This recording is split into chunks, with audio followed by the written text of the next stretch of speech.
Hello, welcome back to the new reaction video. और अभी जिस वीडियो के ऊपर हम लोग रिएक्ट करने वाले हैं उस वीडियो का टाइटल है। वीडियो का टाइटल है how Narendra Modi transfer India's manufacturing in 10 years। अच्छा जी। मोदी ने 10 साल के अंदर मैन्युफैक्चरिंग के हिसाब से नरेंद्र कैसे बहुत अच्छे से ट्रांसफॉर्म किया है। मतलब इंडिया वर्सेस 10 साल चाइना भी है। से। इंडिया वर्सेस चाइना भी है इसके अंदर ऐड किया हुआ इसके अंदर। चार्जिंग पॉइंट हिंदी की वीडियो है और इसका लिंक आप लोगों को डिस्क्रिप्शन में मिल जाएगा हमारे चैनल्स के। चैनल का भी मिल जाएगा और मेरे चैनल का भी हीर ब्लॉग्स के नाम पे है, उसको भी जल्दी से सब्सक्राइब कर ले तो और इस अगर कोई चैनल को वीडियो भी। सजेस्ट करनी हो तो आप लोग हम हमें। दोनों के इंस्टाग्राम के लिंक आपको बायो में मिल तो जाएंगे। लेट्स को स्टार्ट करते हैं और देखते हैं कैसे मोदी गवर्नमेंट ने सारा कुछ किया ये। देखो, किसी भी देश की इकोनॉमिक ग्रोथ के लिए इंडस्ट्रीज बहुत ज़रूरी होती है। इंडस्ट्रीज होने से देश का मैन्युफैक्चरिंग सेक्टर स्ट्रांग होने लगता है, जिससे देश की इकोनॉमिक ग्रोथ बहुत तेजी से होने लगती है। यूएस, चाइना, जर्मनी, जापान इसका सबसे बड़ा एग्जाम्पल है। इन देशों ने मैन्युफैक्चरिंग पे काम किया, जिसके चलते ये देश तेजी से ग्रो हुए और आज एक इकोनॉमिक पावर है। भारत की बात करें तो बहुत से लोग कहते हैं कि इंडिया में मैन्युफैक्चरिंग का स्कोप नहीं है, भारत मैन्युफैक्चरिंग में अच्छा नहीं है, भारत के पास भारत ही तो high skill labour manufacturing force में नहीं है, मैन्युफैक्चरिंग के लिए इंफ्रास्ट्रक्चर नहीं है। पर नहीं, ये बात तो गलत है। इस टाइम पे इंडिया जो है बहुत बहुत तेजी आगे से है। मैन्युफैक्चरिंग में उसकी और ग्रोथ हो रही है इंफ्रास्ट्रक्चर भाई। में भी।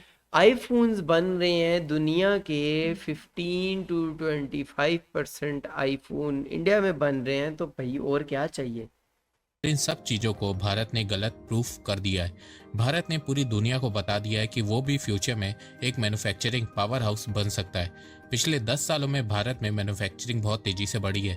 2014 में जहां भारत मैन्युफैक्चरिंग के मामले में दुनिया के टॉप 10 देशों में भी नहीं था, वहीं आज दुनिया का 5वां सबसे बड़ा मैन्युफैक्चरिंग ओह। देश बन गया है। तो पिछले 10 सालों में भारत ने ये कैसे किया, आइए जानते हैं। तो नमस्कार दोस्तों, स्वागत करते हैं आपका चार्जिंग पॉइंट हिंदी में। दोस्तों, मैं ऐसे ही इंफॉर्मेटिव वीडियोस बनाता हूं, तो अगर आपको इंफॉर्मेशनल वीडियोस देखना पसंद है सब्सक्राइब तो कर आप दें इस चैनल को गाइस। सब्सक्राइब करना मत भूलिएगा। साल 2014 में जब नरेंद्र मोदी भारत के प्रधानमंत्री बने थे, तब उस समय भारत मैन्युफैक्चरिंग में बहुत पीछे हुआ करता था। भारत से आगे south Korea, Mexico, Italy, Brazil, France, UK हुआ करते थे। भारत 2014 में 280 से 300 बिलियन डॉलर के अराउंड मैन्युफैक्चरिंग आउटपुट जनरेट किया करता था, पर पिछले 10 सालों में भारत ने इन सभी देशों को मैन्युफैक्चरिंग में हरा दिया है और आज वर्ल्ड्स 5th लार्जेस्ट मैन्युफैक्चरिंग देश बन गया है। वर्ल्ड बैंक ने बताया कि भारत ने 2023 में 456 बिलियन डॉलर का मैन्युफैक्चरिंग आउटपुट जनरेट किया है। अगर आप ओह। टॉप 10 मैन्युफैक्चरिंग कंट्रीज की लिस्ट देखेंगे तो नंबर 1 पे चाइना देखने को मिलेगा।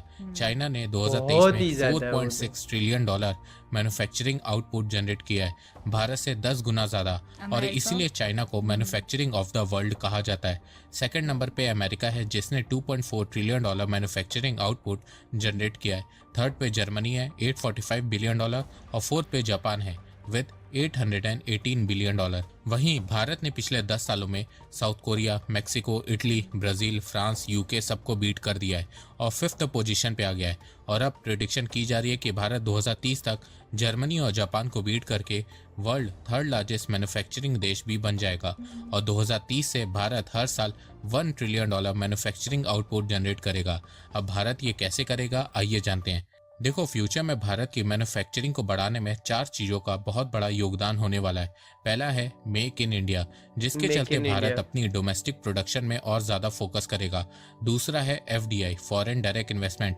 आने वाले कुछ सालों में भारत में बहुत सारी इंटरनेशनल कंपनीज इन्वेस्ट करने वाली हैं और इसकी शुरुआत सेमीकंडक्टर सेक्टर में हो चुकी है। भारत सरकार ने 5 सेमीकंडक्टर प्रोजेक्ट को अप्रूवल दे दिया है, जिसमें टाटा भारत का पहला सेमीकंडक्टर मैन्युफैक्चरिंग प्लांट गुजरात के ढोलेरा में बना रहा है और इसमें टाटा 11 बिलियन डॉलर इन्वेस्ट कर रहा है। इसके अलावा भारत में 4 और सेमीकंडक्टर चिप की असेंबली एंड पैकेजिंग यूनिट बनाई जाएंगी। ये यूनिट भारत में अमेरिकन कंपनी मैक्रॉन और जापानीज कंपनी बनाएगी। इसके अलावा और भी बहुत सी कंपनीज भारत में सेमीकंडक्टर चिप का मैन्युफैक्चरिंग प्लांट सेटअप करना चाहती हैं, जैसे कि जापान की शार्प कंपनी भारत में 3 से 5 बिलियन डॉलर की display fab semiconductor unit setup करना चाहती है। इसके अलावा यूके बेस्ड फर्म ओडिशा में 30,000 करोड़ रुपए की सेमीकंडक्टर यूनिट सेटअप करना चाहती है। तीसरा कारण जिसके चलते फ्यूचर में भारत की मैन्युफैक्चरिंग बढ़ने वाली है वो है डेमोग्राफिक एडवांटेज। भारत में 800 मिलियन की वर्कफोर्स है और फ्यूचर में ये 1 बिलियन होने वाली है, जिसके चलते भारत में लेबर कॉस्ट आने वाले 10 सालों तक ज्यादा नहीं बढ़ने वाली है। वहीं दूसरी तरफ दुनिया का मैन्युफैक्चरिंग हब कहलाने वाला देश चाइना अब बूढ़ा होता जा रहा है। चाइना की आबादी गिर रही है, लोग बूढ़े हो रहे हैं, लेबर कॉस्ट तेजी से बढ़ रही है, जिसके चलते चाइना में मैन्युफैक्चरिंग करना महंगा होता जा रहा है। तो फ्यूचर में एप्पल की तरह बहुत सारी कंपनीज चाइना को छोड़ के भारत आएंगी, जिससे भारत की मैन्युफैक्चरिंग बढ़ेगी। चौथा रीजन है भारत की डोमेस्टिक मार्केट। भारत 140 करोड़ लोगों का देश है, जहां पे 65% पॉपुलेशन यंग है, और जैसे जैसे भारत में लोगों की परचेजिंग पावर बढ़ रही है वैसे वैसे लोग ज्यादा सामान खरीद रहे हैं। आप एक बार खुद सोचना, 10 साल पहले आपके पास कितने कम सामान थे और आज कितने ज्यादा हैं। भारत में इन्फ्लेशन ऐसे बढ़ी ही है, है, पर राइट साथ में बात लोगों है। की डिमांड भी बहुत ज्यादा बढ़ गई है। तो जैसे जैसे भारत में डोमेस्टिक मार्केट बढ़ेगी, भारत की डोमेस्टिक प्रोडक्शन बढ़ेगी, जिसे देख के भारत में इंटरनेशनल कंपनीज भी आएंगी, वो भी भारत में मैन्युफैक्चरिंग करेंगी और इससे ओवरऑल भारत की ही मैन्युफैक्चरिंग बढ़ेगी। अब आप लोग बोलोगे चलो मान लेते हैं कि भारत में मैन्युफैक्चरिंग बढ़ेगी, पर जर्मनी और जापान में भी तो बढ़ेगी। तो देखो ऐसा कुछ नहीं होने वाला है, क्योंकि जर्मनी और जापान ऑलरेडी अपनी पीक लेवल पे पहुंच चुके हैं। जर्मनी पिछले 10-12 सालों से $800 बिलियन के अराउंड ही घूम रहा है, वहीं जापान में मैन्युफैक्चरिंग लगातार गिरती जा रही है। जापान 10 सालों से $1 ट्रिलियन के अराउंड घूम रहा था, वहीं 2022-23 में तो ये $800 बिलियन पे आ 800 पे गया आ है। गया तो है। जर्मनी और जापान में मैन्युफैक्चरिंग बढ़ नहीं रही है, वहीं भारत में मैन्युफैक्चरिंग तेजी से बढ़ रही है। पिछले 2 सालों से भारत का मैन्युफैक्चरिंग PMI 50 से ऊपर है। अगर मैन्युफैक्चरिंग PMI 50 से ऊपर होता है तो इसका मतलब यह है कि देश के मैन्युफैक्चरिंग सेक्टर की ग्रोथ हो रही है, और ऐसे ही सेम सिचुएशन फ्यूचर में भी रहने वाली है।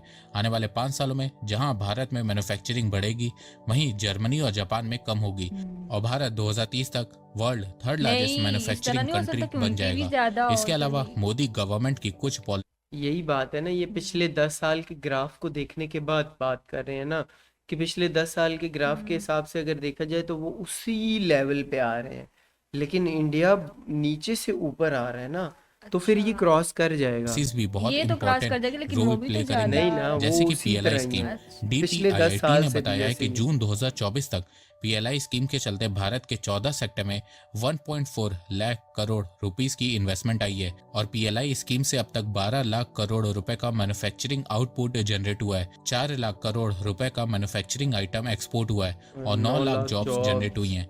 भारत धीरे धीरे इलेक्ट्रॉनिक मैन्युफैक्चरिंग हब बनता जा रहा है।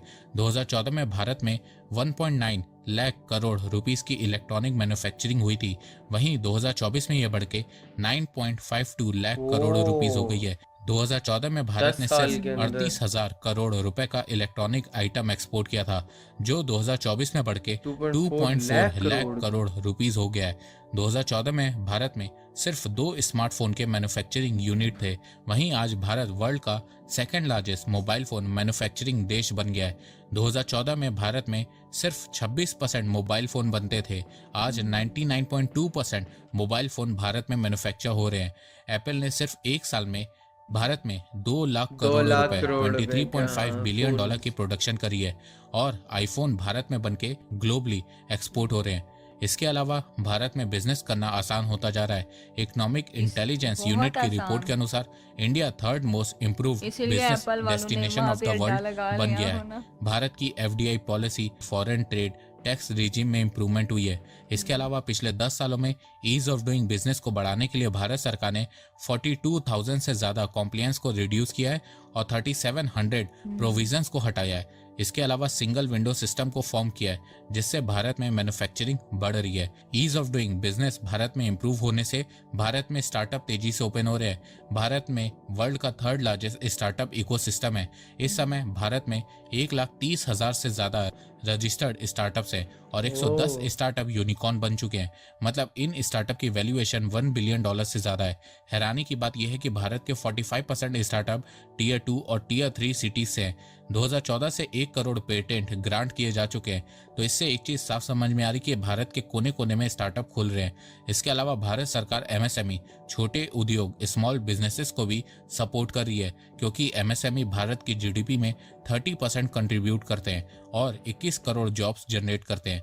तो देखा जाए हाँ मोदी गवर्नमेंट की पॉलिसीज का फायदा मैन्युफैक्चरिंग सेक्टर में देखने को मिल रहा बहुत है। ज्यादा। पर ओवरऑल अगर हम लोग देखते हैं ना सारे के सारे टाइम पीरियड को मोदी गवर्नमेंट के, तो तो अ, बहुत अच्छा इसने काम बहुत किया, बहुत बहुत ज्यादा। ज़्यादा काम किया अपने कंट्री के लिए। हम लोग अभी अगर फिर किसी, यही हाँ आए हैं ना, यही तो है इन्हीं ना, की हुकूमत है हाँ ये। इन्हीं हाँ। की गवर्नमेंट है। लेकिन अगर देखा जाए तो कोई भी ऐसा सेक्टर नहीं जिस पे इन्होंने प्रॉपर तरीके से वर्क ना किया हो। मतलब अ, हर हर तरह की चीज चीज़ में, अपने हर कंट्री के चीज अंदर में। लेके आए हैं। हाँ। अगर सिक्योरिटीज दी हैं लोगों को हम्म। बिजनेस के लिए, इधर मतलब मतवजह किया कि यार आप लोग हमारे पास आके अपनी कंपनीज लगाओ, बिजनेस करो।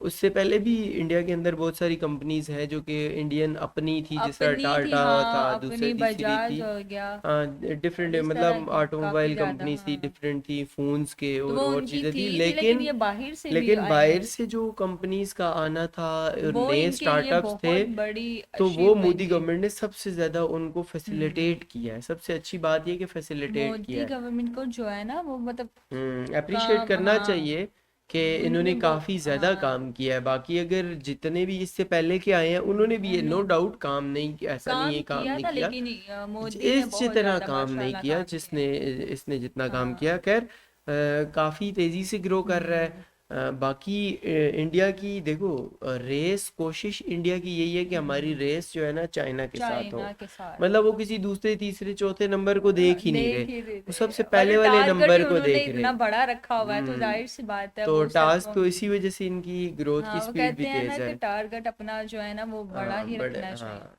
खैर वीडियो इंटरेस्टिंग है। हाँ। आप लोगों का इससे रिलेटेड जो हम्म। भी ओपिनियन है कमेंट हाँ, सेक्शन के और अंदर बताना बताइएगा, है। इस चैनल को भी लाजिम से जल्दी से सब्सक्राइब करें, और मेरे चैनल को भी ये व्लॉग के नाम से है। तो और हम लोग मिलते हैं एक और नई वीडियो के साथ, तब तक के लिए अल्लाह बाय। हाफ़िज़।